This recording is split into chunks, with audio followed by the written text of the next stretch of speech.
Welcome to the Mastering Business Skills podcast, where we interview successful small business owners who share their own journey, mastering the skills they needed to grow and be successful in their business. Learn the struggles, the wins, and all the things they learned along the way, so you can cut down on your own learning curve. Welcome to Mastering Business Skills. Today we're talking to Bill Duguay, an executive coach and former CEO who helps leadership teams stop leaning on the boss and start leading together.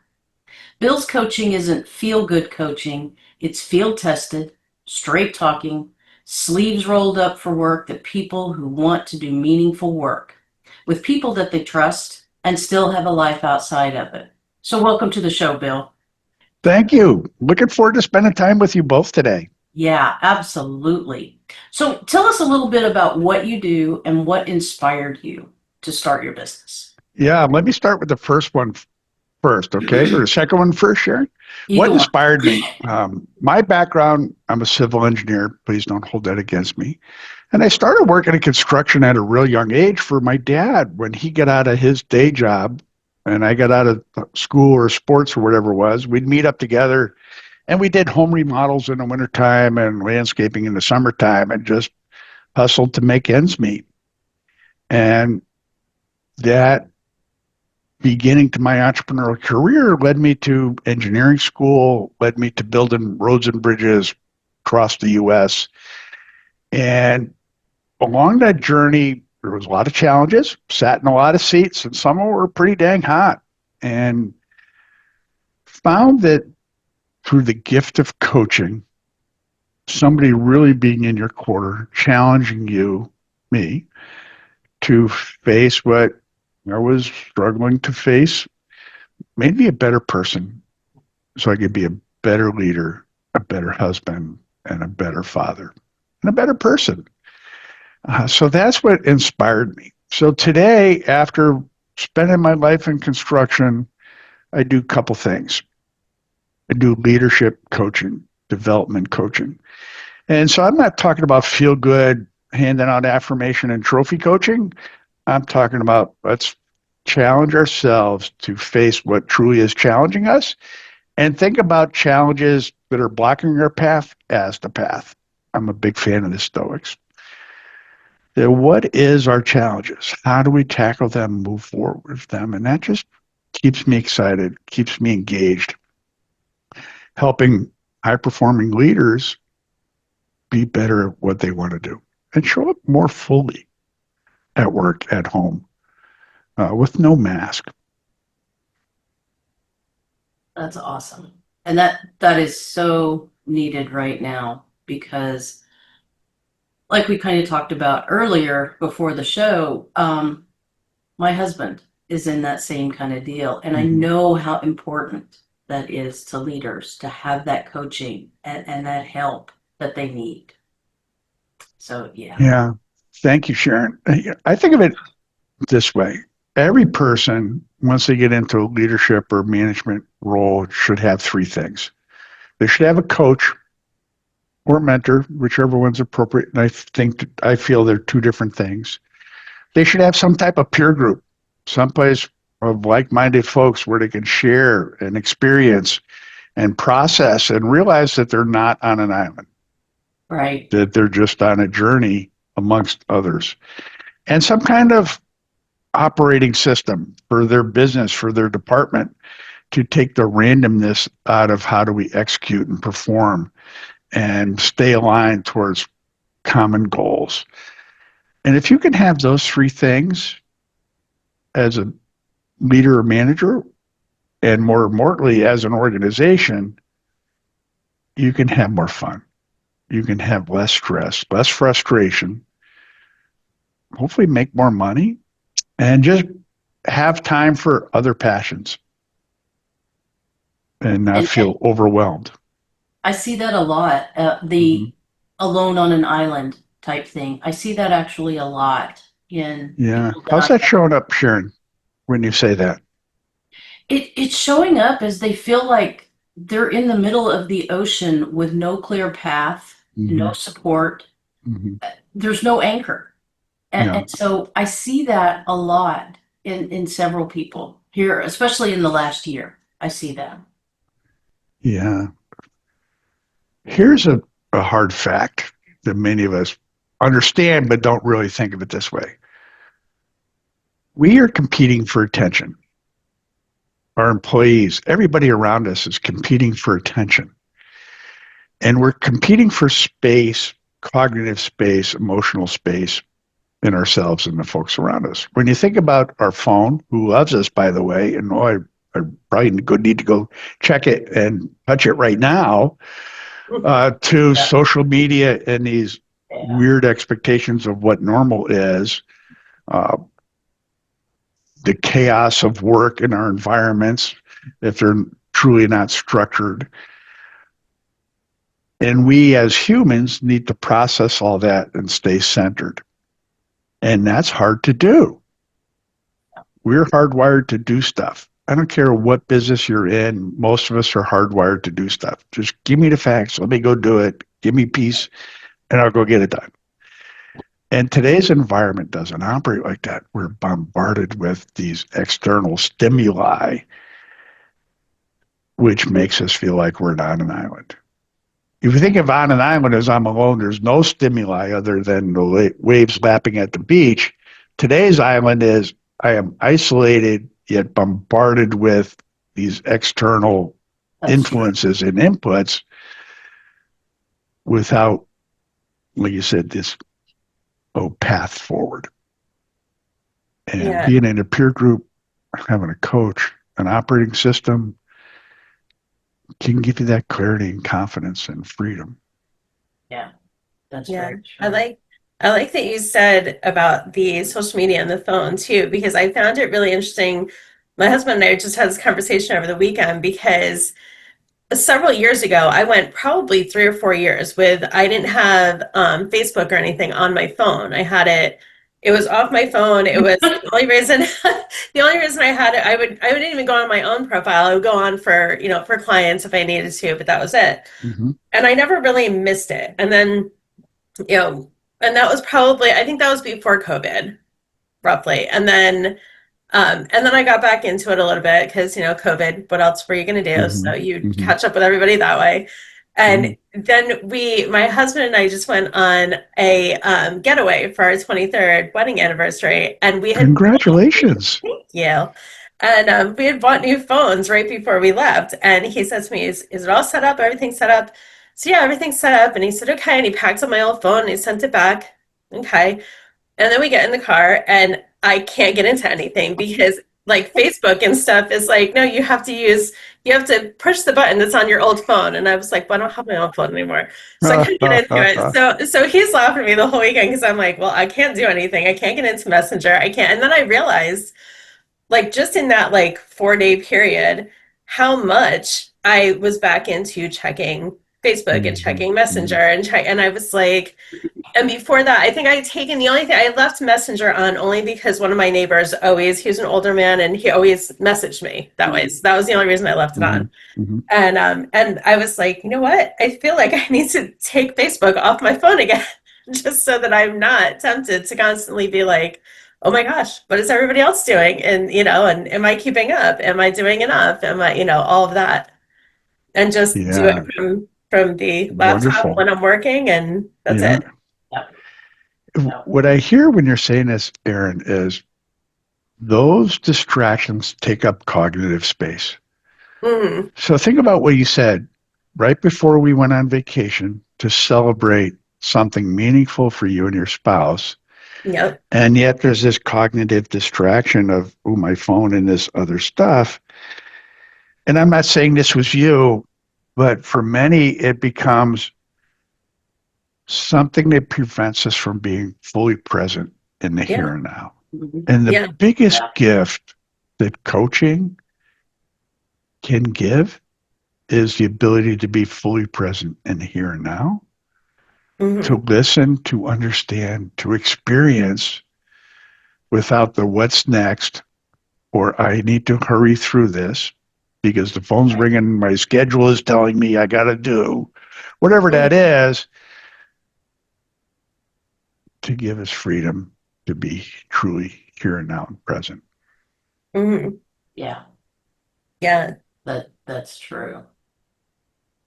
Sharon, So, yeah, can I ask you a question? you sure can. So back, you mentioned our earlier conversation, which probably would people might love to hear, but you talked about the human perspective of going into an office early when I have me time to do emails, to do all my stuff, all this other stuff, and shared a story about when you get in the office, there's lots of people, there's phone calls, demands on our time, people standing at the door waiting to get in to take our time, and that pace that we find ourselves trying to keep up with that can be exhausting. It can Yeah, wear us out. It can be frustrating, and we wind up showing up early before the door opens to have me time to focus, to do stuff that we need to do. Because once the door opens, it's human that, oh, it's not me time anymore. yeah, It's everybody else's time. And we lose control of our schedule, what we do, how we show up, how we truly create value in an organization. And coaching is one of those things to help us reframe that of, do you truly need to be doing that stuff? Is that truly how you create value for the organization? What challenges do you see on reframing how you spend your day? yeah, yeah. And lean in on, hey, tell me more about that. And is that really true, or is that what you think is true? That's very good. Yeah. There's definitely going to be some questioning in that situation Mm-hmm. for sure. Mm-hmm. So, It's yeah, for all of us, Sharon. It's, you mentioned something very personal, but it's for all of us. yeah, A lot of high performers that I work with show up early or stay late. They're like the chief cook and yeah, bottle washer. They yeah, open up in the morning and close up at night because they're using those bookends for me time. yeah. And the whole And rest of the that's day is just yeah, chaos. that's Mhm. exactly that's it in a nutshell right there. The before and after are to get things done. The middle is typically pure chaos every Mhm. day. And And that makes us normal and human. yeah, So it's okay to normalize that it's not good or bad. It just is. The question Mhm. is, does that make sense? Is that scalable? Is that freedom? Is that what gives you joy? yeah, And if not, well, what are some of the things that we could be doing to reframe that? yeah. And that's a definite conversation that Hmm. that is going to need to happen. Okay. And it's it, Erin, it's some that's already happened, but yeah, yeah, there's a wonderful. lot more coming. Wonderful. Yeah. Erin, how's that show up for you? Oh, I don't. Good question. I don't know. I actually, so for me, I mean, I am definitely the get up early, stay late. Like, I actually just did a LinkedIn post about it today about how I went unplugged for this, extended weekend. Uh-huh.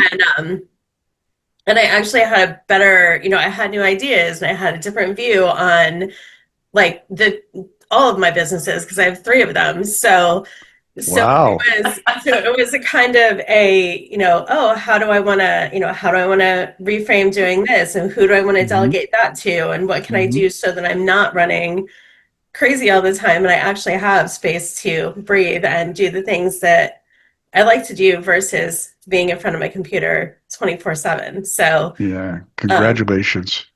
yeah, Yeah, that was our conversation during our meeting yesterday. yep. We did.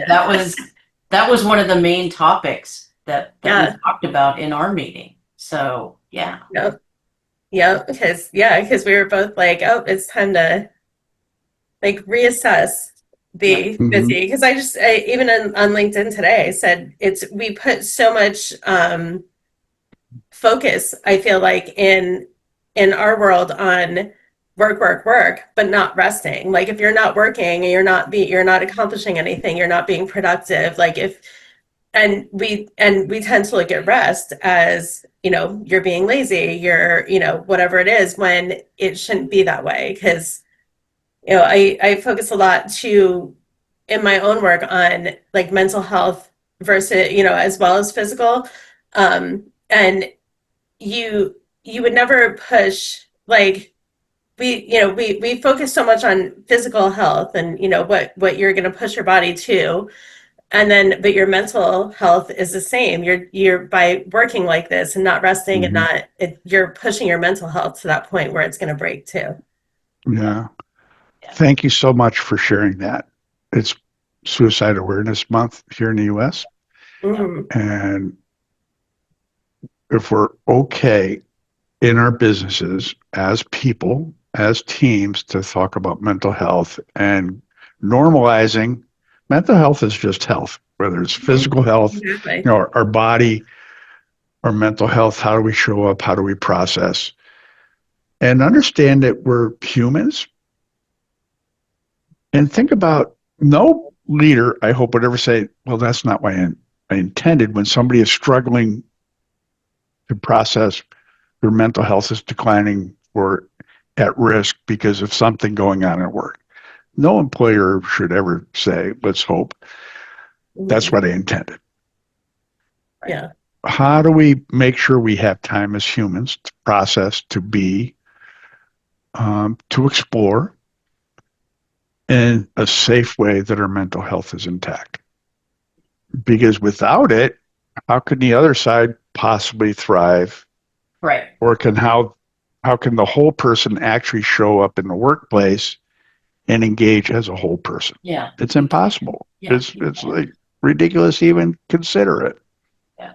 Yeah. Exactly. So something else you said, Erin, I think is the wisdom of the day, is you were intentional about taking time to reframe priorities. To really think through, what can I delegate? I heard the delegate word. Did I hear that appropriately? Yep. I heard you say, what can I delegate? Yep. And that itself, Erin, is a superpower. To go from chief cook and bottle washer, that feeling of I have to do it all, there is no one else, to challenge ourselves to realize, no, there really is. And if there isn't, well, why not? And then we can process those as simply as issues. To how do we get them off our plate? Should I really be doing this? Should I delegate to others? And as entrepreneurs, when we do this and we understand that whatever we're delegating, that bottom stuff that doesn't give us joy, we might be really good at, but it just doesn't give us joy, or we're not good at, but we wind up doing it because we don't feel there's anybody else, and we're stuck in that grind of doing stuff we shouldn't be doing. Many times those things are like gateways for others to expand their careers. Yes. For them to contribute in a new level, in a new way, to add value in a different way, and to provide for their families and their loved ones in a different way. And really what we're doing is holding them back from their personal development. If we hold on to this vine and doing stuff we just shouldn't be doing. Yeah. And think about how much time you would gain back to focus on things that give you joy, that you're really good at, that are truly in line with how you bring value to the organization. Holy cow, there's freedom there. There's liberation there. There's happiness there. Oh, yeah. Yeah. My daughter-in-law just did that a couple weeks ago. I was running on like an hour of sleep and caffeine for I don't know, about a week and a half, I think. And I had this new software to set up for one of our businesses, and in my head it was I had to set up the software because and finally she just took everything. She said, give me the folder with all of the data and everything, and and she took it over. She went, her and a friend input everything in, and she found during that process that she really liked doing data entry, which she had never never knew before. What a gift. And so it was kind of that gift for both of us, but it was like the tables turned for me because I'm usually the one saying to my clients, "Oh, let me take that off your plate." Right. And Mhm. and in this case, she was like, "I'm just going to take this and do it for you so that you can do what you need to do." Yeah. So it's Yeah. interesting, Erin, yeah. wow, love that. Yeah. Erin, you got a big audience. What would some tips that you would give listeners to be listening for when they're feeling that way to get them comfortable saying, you know what, maybe I shouldn't be doing this. You Yeah, I just think, lived through this. If I heard you right, you're living on caffeine, no yep, sleep, so that health side was like yeah, zero yes, because you weren't self-care emotionally or mentally or physically, yeah, without having any of us go to that extreme before we say, okay, can you do it? Can you hmm take it? How do yeah, we, like earlier, say, you know what, should I be doing this? And really being protective of our time to say, I should not be. Who can I find? right, right. I think for that, it's one, like you had mentioned earlier, looking at what do you not enjoy doing? Mm-hmm. Because I kept putting off what I needed to do because I was busy with other things, but I also didn't enjoy doing Mm-hmm. inputting data. Mm-hmm. So for me, it was like, oh my gosh, I have to do this. And for her, she was excited about it. So, and kind of keeping that in the back of your head. Years ago, I had a coach actually tell me that when the things that you don't like, there's somebody out there that does love doing that. So Yeah. you're gifting them that opportunity by delegating to them. So looking at, yep, looking at Love it. who around you or who in your team, or even asking, I might ask Sharon, like, hey, do you know anybody who can do XYZ? Or, um, you know, what software is best for that? I feel like I ask Sharon that question all the time.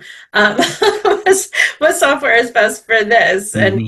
Mm-hmm. and kind of putting those systems in place, but having the team to back it up. So you're not constantly, because I and once I started delegating, then I was like, oh, I see more I can delegate.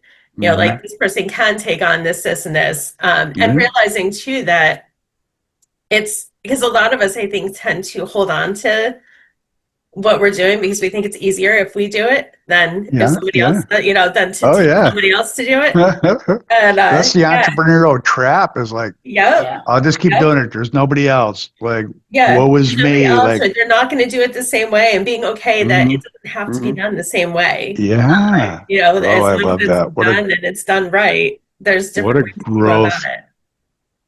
growth nugget there. What do you think, Sharon? This, I agree with everything she said, and I probably would have said the same thing. One of the things that she said was somebody else might like doing what you don't like to. That Mm-hmm. is extremely true. My father-in-law, God love him, he was a very wanted to do everything himself. Didn't want to ask for help, wouldn't ask for help. And I kept telling him, Pops, you need to let somebody do this. And he's like, yeah, but I should do this. I'm the alpha male. If I had a nickel for every time he said I'm the alpha male, I'd be a very rich woman. But I told him, I said, Pops, but you don't understand. I said, you're you're not giving a blessing to this person by letting them do that. And he stopped one day and he said, you're right. And I said, so, let people help you. Let people do the things that either you can't do anymore or that you don't want to do. Mm-hmm. And, it was one of those. And that's when I work with clients, it's kind of the same thing. That's one of the first questions I ask a new potential client is, what gives you joy in what you do? What does not give you joy? And then when they tell me, I'm like, okay, that's the first thing you need to get off your plate. Because if it's not giving you joy, why are you doing it? Because you're going to probably more than likely procrastinate and put it off and put it off. And eventually, then you're going to feel trapped because you have to still do it. So that goes along with everything I would say too for the tip is don't do something that you don't love. It's also to add on to that, if you're a solopreneur and you're doing everything yourself and there is no SOP in place and there's nobody backing you up, God forbid something happens, you get sick, you need Yeah. surgery, you're in an accident, something, takes you out of your business, your Right. income stops because there's There you nobody go. else to Yeah. do what you You're at do. risk. Mm-hmm. Yeah. Yep. Not only are you at risk, your family, people you love, their quality of life might potentially be at risk as well. Yep. And so as a business person, like, how do we build systems and processes to minimize or mitigate life being human? And life happens and stuff happens.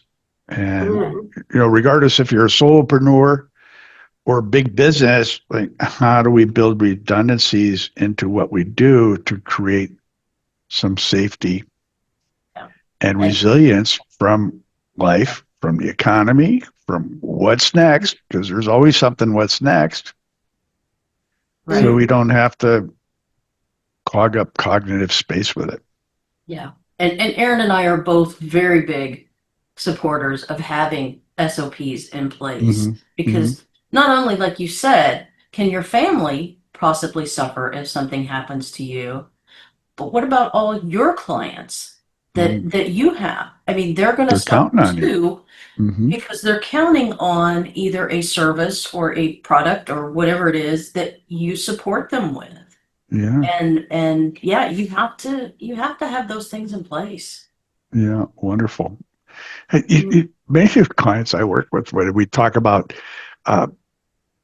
structure and systemizing our business and writing them down to simplify them to their major steps. I think of it this way. If you get on an airplane, we know that the flight crew is going to fly that plane from here to there on a checklist. We know they got thousands of hours in a simulator, that there's probably manuals 10 feet tall on how to fly whatever it is type of aircraft.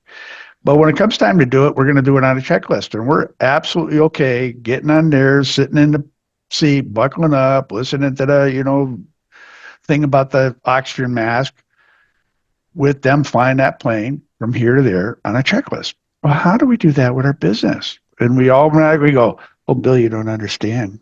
We're really complicated. Like, more complicated than flying an airplane? Like, probably not. Right. But it's the stories we tell ourselves, Bill, you don't understand. To really, let's dig in here. What's truly the key steps to getting us from here to there? Same as an airplane is going from here to there. Our business is going from an input, a client said yes, to delivering product and service. We're going from here to there. And just strip away this, oh, Bill, you don't understand how complicated it is. No, I don't. You probably don't either, if that's how you're thinking. And just strip it away. Can we write it down, document, do it this, that, and we're okay that the major bases are going to be covered. And if something minor happens in the middle, we'll be better prepared to deal with it. Yeah, exactly. You shift and pivot if something happens. But you got to have that basis laid out. Yeah. Something that entrepreneurs, I feel, struggle to understand when they're so in the weeds that they truly are chief cook and bottle washer is that doesn't scale. Right. You can't work harder. You can't work longer. That doesn't scale. No. Systems, process, delegating scales. And if you want to be chief cook and bottle washer, that's great. Good for you. That's a lifestyle business. Get it so there's money in the bank and manage your business off of money in the bank to take distributions and do whatever you got to do. But if you want to scale, you got to do those other things. You got to have systems, process. You got to delegate. Absolutely. There's only so many hours in a day. Yeah. And Sharon, I'm sorry. Go ahead, Erin. I was just gonna say, actually, on your, because you carry the conversation really well. So having those tough conversations that kind of need to be had with your clients, how do you hold the space for them to get honest, to get focused, and face what they need to in order to get results? Because I feel like it's natural for you, just even from our conversation here, that it just kind of flows really well. So Yeah, was it always like that, or did you? that's a good question. First off, thank you for very kind feedback. I really appreciate that. No, it does not come natural for me. And probably doesn't come natural for most of us, because we start with, I only want to listen to you long enough so I can respond and tell you how smart I am, or to reframe whatever it is you're saying in my own perspective and come back from that. So let me make sure I heard your question right. How do we create a space where we can share and talk about tough stuff? Most of us are not hardwired to have difficult conversations, whether it's with somebody we love, a spouse, a child, a sibling, or somebody at work. And sometimes the hardest conversation is between two people, not one too many, it's between two people. So in the team process as well, a couple things I'm big believers in. One is the book called Radical Candor by Kim Scott. Recommend that to anybody. And she really does a great job of breaking down ruinous empathy, which is, oh, I understand the dog ate your homework. I understand the sun was in your eye and you worked really hard and that's okay. That would be ruinous empathy. Radical candor would be, Bill, you knew this was going to happen and you didn't take the appropriate steps to manage this. And I need to know, how are you going to work your way out of this? To truly have the conversation that needs to be had, whatever it is. So we can't just jump in there and say, oh, today is first day of radical candor. Like, no, we would all, our head would just blow completely on our shoulders and we'd all get divorced and, just really bad stuff would happen. So we got to work through it. So I'm that also, kind of reminds me of like the natural consequences that you give your kids when like, well, I told you not to do that. If something happened because you did it, then Right? yeah. So we have to create psychological safety so that we can there's a couple different kinds of trust. We have conditional trust and we have vulnerability-based trust. And there's a huge difference between these two. So if you have a minute, I'll walk you through both of them. Yeah. Conditional trust is, Erin, you and I have a work relationship and it's been going on long enough that I understand, or I've seen you react for different inputs or, emotional stressors or emotional happiness. And so I have comfort that whatever I bring to you, if I bring it in this narrow band, I can predict how you're going to react. So we have conditional trust. If it stays in this band, the conversation, the inputs, well, that's a very narrow way of how we actually interact as humans, or need to interact as humans. Vulnerability-based trust is completely different. One, it has the vulnerability word in it, which is scary for us as humans to be able to share without fear of being made to feel less than, to be made to feel like fight or flight or flee, very human reactions to stressors. How do we do that without first tendency of shutdown or, hey, let's go out back because I want to kick you in the butt, and have those negative outcomes of having a difficult conversation. So we have to create this psychological safety, and we have to build trust that I will not overreact. I will not shut you down. I will not make you feel less than. And to build an environment where we can give each other feedback on, hey, Bill, that sounds judgmental. We promised we weren't going to do that. Do you understand what you just did? And to be able to call it back. Because our first inkling is to say, oh, dang, I'm not going to do that again, and go back to wherever it was. And we don't move the needle. Right. In business, with leaders that I coach, the hard work, I tell them again, the hard work can't start until the hard thing gets said. And I'm not saying be out of bounds with saying it, but we got to find a way to say it. And we have to create environments that we can say the hard thing. based on vulnerability-based trust. So there's another book that I really like by Patrick Lencioni, and it's called The 5 Dysfunctions of a Team. And even if you're a solopreneur, I recommend that you read this. And to think about it from your perspective, if you're a solopreneur, because you got to be trusting with yourself, and many solopreneurs are not. They create this glossy, whatever it is, and they struggle to perform personally, professionally, get their business up and running,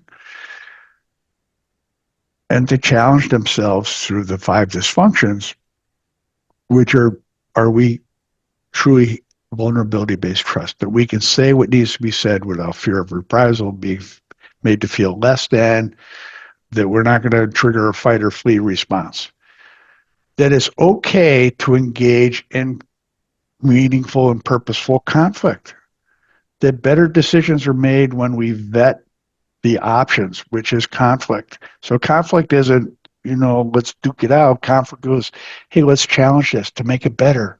What's the pros and cons? Engage. Make sure everybody is heard and feels heard. Even if we have to ask them, Bill, do you feel heard? Did we spend enough time that you felt we understand what your point of view is? So that we can get to commitment.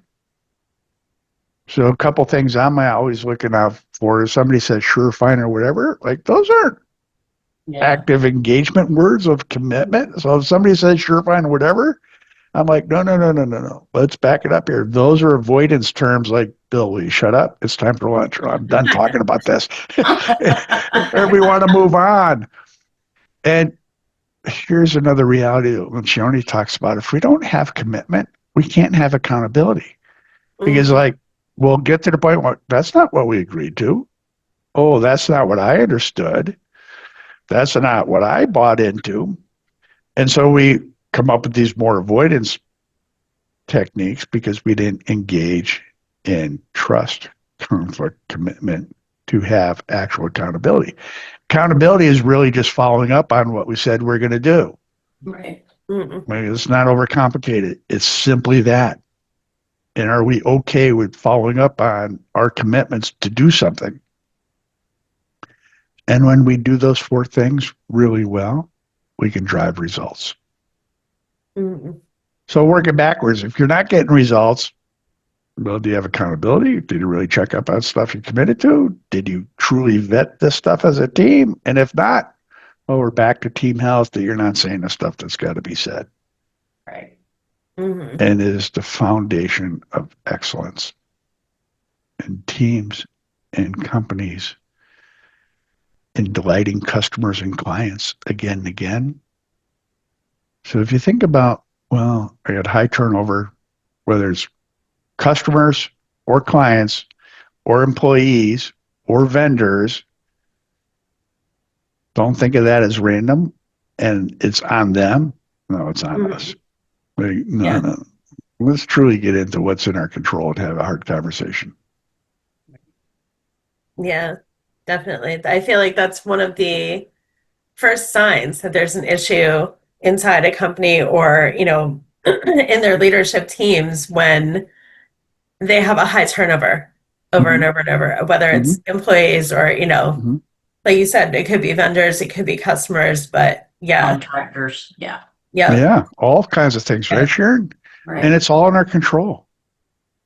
Yeah, I think Sharon and I both have had over the years people who have come to us to work with us.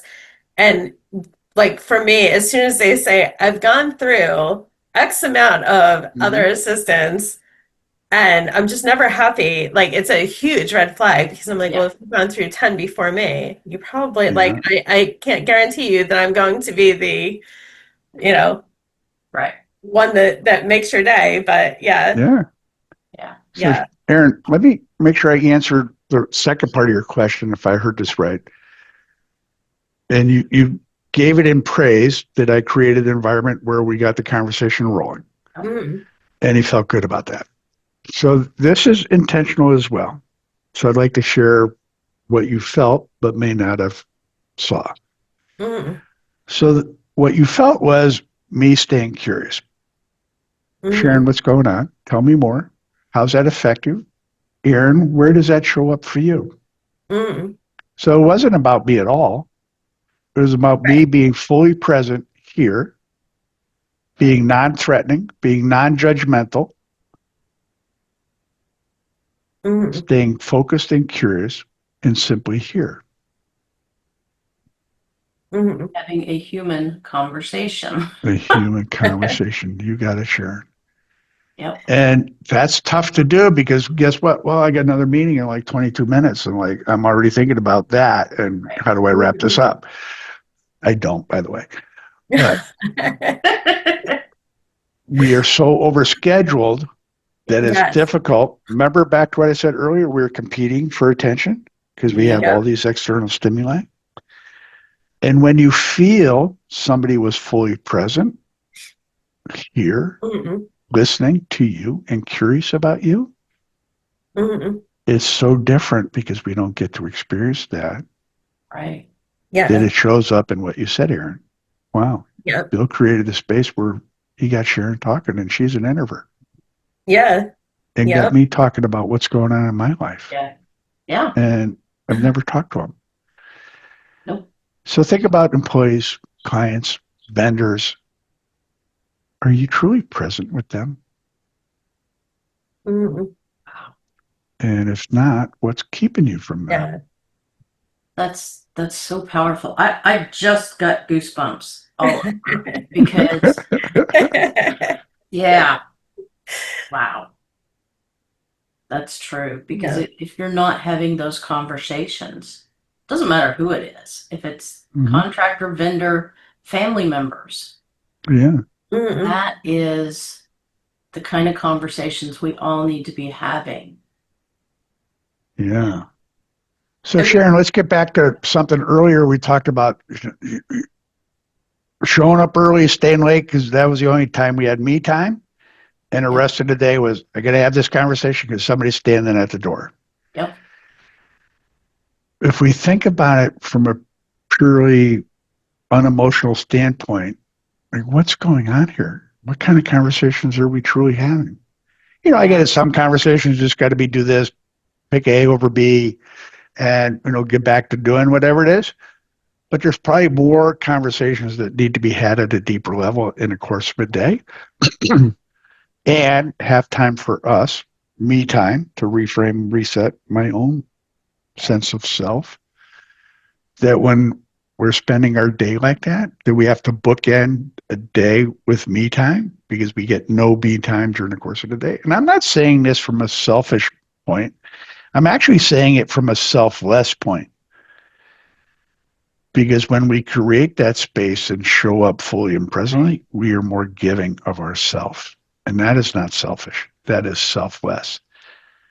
As a leader, a high performing leader, I feel that is the biggest gift we can give to our employees, to ourselves, to our customers and clients, and to our families and loved ones. Yeah. Yeah. It's that connection. Mm-hmm. That's that's funny. That word for me, connection, keeps coming up in probably the last 6 months. It was a word that my father-in-law used all the time, making connections. Okay. It's a word that my husband uses all the time, making connections. And to me, that was never, it was never forefront, I guess, in my mind. But for me now, making that connections, having more meaningful conversations, that's the way I want to be. That's the way I think things should be in almost every case. Yeah, So, love that. You know something else, Sharon? If you're okay with an experience share. sure. Today I hear about the next generation doesn't want to do this or that or don't work hard. Have you ever heard that? Oh, yeah, a lot of times. Yeah. And so I think about it. Really, it's exactly what you just said, Sharon. They don't want transactional. They want connection. They want a sense of belonging. Do I fit? Does my boss notice me? Is who I'm sitting across from, are they fully present with me? It's not that they don't want to work. They'll work their tail off. Right. They just got to know that there's meaning to it. And guess what? Sharon, you just described that for you and gives you joy. Yeah. This next generation that's classified as don't want to work, don't want to show up, don't have same work ethic. They do. They do. I'm not saying that everybody thinks that way. Yeah, but, no. But there is. That's why a lot of them are on social media so much. It's trying to find a connection, maybe. Yeah, but it's so shallow that you can have tons of them, and you just get that gratification. Just right. It's not a true, in my opinion, it's not a true connection between. Yeah, it's dopamine. Yeah. And true dopamine comes from being fully present, calming your brain, calming your heart, being present. Yeah. For me, that's dopamine that Facebook, Twitter, whatever else is out there can never bring. Right. That's very true. So tell us a little bit. I know you've got some upcoming high touch, high experience executive coaching offers for C-suite lead. I cannot talk today. Yeah. So tell us a little bit more about that upcoming stuff that you've got. Yeah. So it's really focused on, it's not coaching. I'm not selling coaching. Coaching sounds transactional. You know, how much, how many minutes do I get? You know, what's their schedule? Are you gonna be like, time's up? Yeah. Yeah, get off my couch. Yeah. So, you hear that when you see like skits on therapists. Oh, your time is up. Thank you. Yeah. Like, shut the conversation down. Or like all the TV shows where they have this major breakthrough and they just start talking. They're like, oh, time's up. See you next week. Yeah. What they're showing is it's fully transactional. Like, I'm a human. Like, no. So I believe executive coaching is about identifying our challenges and recognizing that is the path. So it comes from the Stoics, Marcus Aurelius. And I truly believe that every leader faces noise, this challenge for our attention that I talked about. And Sharon, you talked about it earlier, feeling like we're on an island, the weight of decisions and pushback from those in our circle that really shakes our confidence. Yeah. And it's that quiet sense of being split between work, our work face, our home face, and this weird concept of balance of work and life. There is no balance. There's only integration and coming to terms with what each of those might be and designing a meaningful, purposeful life and relationships around that. So most entrepreneurs, leaders that I work with see these challenges as roadblocks, but I use them as an entry point to transformation. And the outcomes of coaching, remember I suggested 3 things. Have a coach, have a peer group, have an operating system. So my clients with coaching experience some profound things. First is clarity. And clarity is filtering choices through core values, through core focus, to calm the noise, calm all these sensory things we have bombarding us and weird expectations, to have clarity on what's next, the next step. The second is having confidence to lead. Once we have clarity and ability to decide, to have confidence to lead, that owning our decisions, owning outcomes, being okay with pushback, resistance, people just fighting us tooth and nail when decisions have to get made for the betterment of the organization, and being okay facing that kind of pushback, because there's almost always going to be. And the third part of it, this transformative outcome, is truly being freedom to be you, to fully be yourself. One's true self, regardless of circumstance or conditions or environment, that you are truly you that you don't have to have a different face for different people or different vendor, or your mother-in-law versus your spouse, or anybody, that you're comfortable being truly and unapologetically you. And to have those three things, I feel, is a gift. It's not for everybody. It's not therapy. And I'm not processing trauma. If it's trauma, you got to find a licensed practitioner. Right.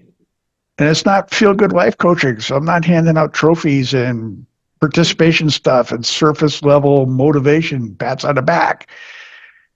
And it's not consulting. I'm not dropping in and running anybody's business and giving quick fixes. It's empowering C-suite folks, people coming out to a C-suite, somebody leaving the C-suite for their next step, whether it's retirement, selling a business, or moving from day to day to a board or governance type of role, and giving them those three things: clarity to decide, confidence to lead, and freedom to truly be themselves. And building that trust. You talked earlier, Erin, about how do you build trust? How do you create that environment where people will share? And yeah, it's a process. Doesn't happen day one. Yep. But my clients tend to have big issues they need to process. So we're not talking about the dog's birthday or what color to paint their bathroom. Mhm. We're processing stuff that matters, Right. stuff that's got them hung up, frustrated, help them get unstuck. Yeah. To actually lead, have freedom. And sometimes it's just having a quick reset, build that trust so that something's got their hackles up, their heart rate's going, and they're breathing hard, to just give me a buzz. Let's reset, reframe, clear the noise, and step back into clarity with confidence and ability to execute and be the leader you're truly built to be. Yeah. I love that. I do too. That's awesome. Thank you. Yeah. Yeah. So, well, thank you so much for spending the time with us today and sharing all of that, because I feel like everything just flowed so nicely, and it was almost like, we all on the podcast had a coaching session from you Yeah. today. So Exactly. I feel Well, you both I created the absolutely feel environment. like, yeah. I Thank feel you. like our viewers have now experienced that. So hopefully Yeah. they will be Well, reaching out to you, because we Oh, will absolutely. your LinkedIn, your website will all be on the show notes. Thank you. And And I want to give you both kudos. You created the opportunity for this to happen. You're dynamic. The work you do behind it, and setting up podcasts is not easy. And you've done a great job with this. Thank you. And it made me feel comfortable as well. Well, good, because that's exactly what we want. We want our guests to feel comfortable and be able to talk and speak freely. And thank you so much for being You're here. welcome. Yeah, it's Happy to help. Yeah, and thank you for everybody listening. And we hope that you tune in again for our next episode next week. Thank you. All right. Bye. Bye-bye. Thank you.